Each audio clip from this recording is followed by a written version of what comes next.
It was the summer of 1963. A warm night in Buckinghamshire, England. A Royal Mail train rumbled quietly through the countryside, carrying more than just letters and parcels. Inside, secured in the high-value package carriage, sat millions in banknotes, currency, that was on its way to London to be destroyed and replaced. At 3 a.m., a signal light suddenly turned red. The train slowed, then stopped. The crew assumed it was routine maintenance. But what followed was anything but routine. Out of the shadows emerged a team of 15 men. Their faces hidden, their movements rehearsed. Armed not with guns, but with meticulous planning, tools, and nerves of steel. They were about to execute one of the most famous robberies in history. The Great Train Robbery. That night, they would steal the equivalent of $7 million in today's money. And yet, despite the brilliance of the plan, what followed was a trail of betrayal, arrogance, mistakes, and a nationwide manhunt that turned their legend into one of Britain's greatest true crime sagas. This is the story of the Great Train Robbery of 1963. A crime that still haunts the history books, 6 decades later. Bruce Reynolds was not an ordinary criminal. Sharp-suited, articulate, and ambitious, Reynolds was a career thief who had grown tired of small scores. By the early 1960s, he was convinced that Britain was ripe for a heist unlike anything seen before. His opportunity came when whispers reached him about the Royal Mail night trains, known to carry cash from banks all over the country, sometimes as much as £1 million. By 1963, thanks to an influx of old banknotes needing replacement, the amounts being carried had soared even higher. Reynolds began to quietly assemble a crew. Not just any criminals, but the best safecrackers, drivers, mechanics, and strongmen that the London underworld could provide. Among them, Ronnie Biggs, a small-time crook who would later become infamous. Buster Edwards, a charismatic figure with links to London's gangland. Tommy Wisby and Jim Hussey, known for muscle and intimidation. Roy James, a skilled getaway driver. And most importantly, they sought out professionals with technical knowledge. Men who could manipulate train signals, handle logistics, and disable security without firing a single shot. The seeds of the Great Train Robbery had been planted. But could they actually pull it off? Every great heist begins with information.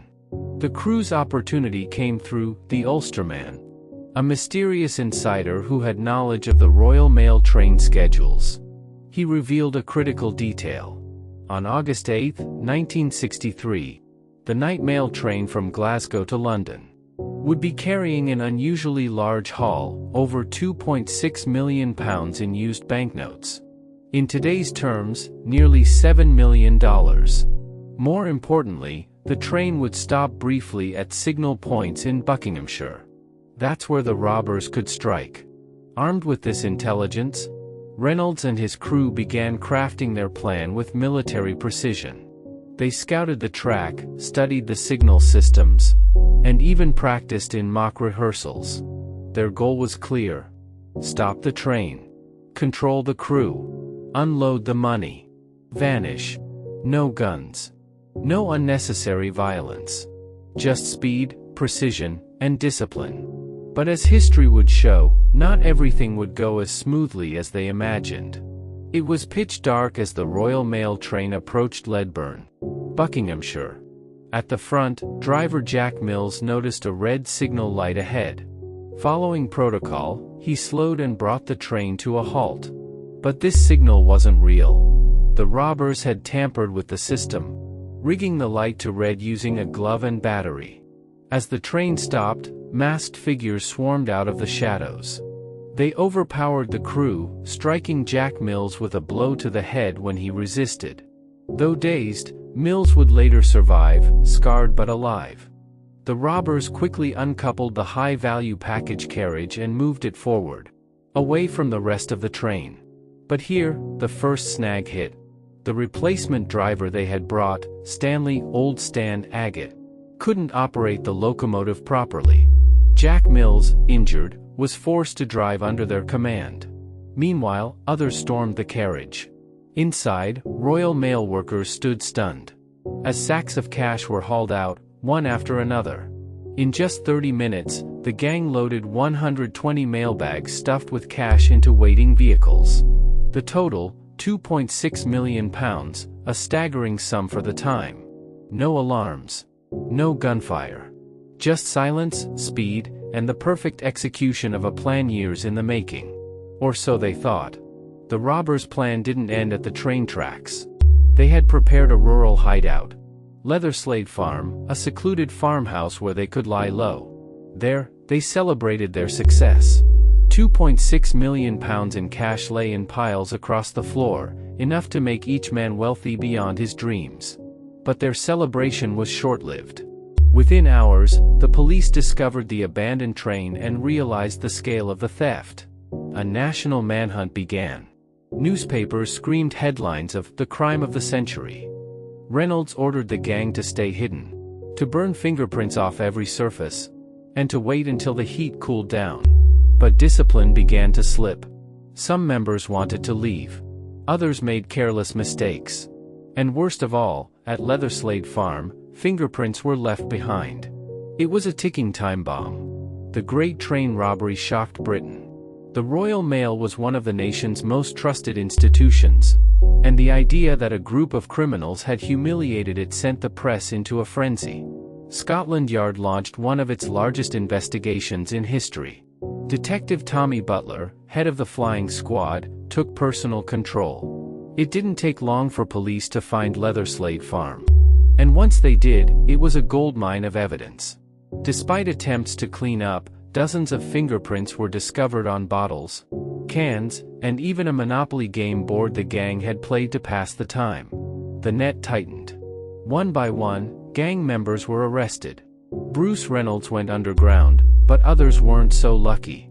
When the trials began in 1964, the sentences were severe. Many received 30 years in prison. A punishment meant to send a message. Britain would not tolerate such audacity. But not all of them stayed behind bars. Among the gang was Ronnie Biggs, a small-time criminal who played only a minor role in the robbery. Yet he became its most infamous face. Sentenced to 30 years, Biggs managed a daring prison escape in 1965. He scaled a wall with a rope ladder, jumped into a waiting van, and vanished. For decades, Biggs lived as a fugitive, first in Australia, then in Brazil. His life became a strange mix of exile, celebrity, and defiance. Tourists sought him out, journalists wrote books about him, and the legend of the Great Train Robbery grew. Meanwhile, Bruce Reynolds himself evaded capture until 1968, when he was finally caught in Torquay. The Great Train Robbery was no longer just a crime, it had become folklore. In total, most of the money was never recovered. Out of the £2.6 million stolen, only a fraction was ever traced. Many of the robbers spent decades in prison. Others lived and died in obscurity. But the robbery left scars far beyond money. Jack Mills, the train driver, never fully recovered from the head injury. He died in 1970, haunted by the trauma. Families of the robbers were torn apart. Some became pariahs. Others profited from the infamy. Culturally, the robbery became a symbol of audacity, of rebellion, of a Britain changing in the 1960s. Books, films, and documentaries immortalized the event. Yet at its heart, it was a crime that left behind ruined lives, unanswered questions, and a legacy that refuses to die.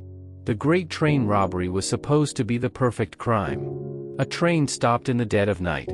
A fortune stolen without a single gunshot. A plan that seemed flawless. And yet, the arrogance of the robbers, the slip-ups, and the relentlessness of Scotland Yard turned their dream into a nightmare. 60 years later, the story still captivates. Because it wasn't just about money. It was about daring, betrayal, and the thin line between brilliance and downfall. The Great Train Robbery of 1963 wasn't just a heist. It was a turning point, a crime that rewrote history, and whose echoes still roll down the tracks of time.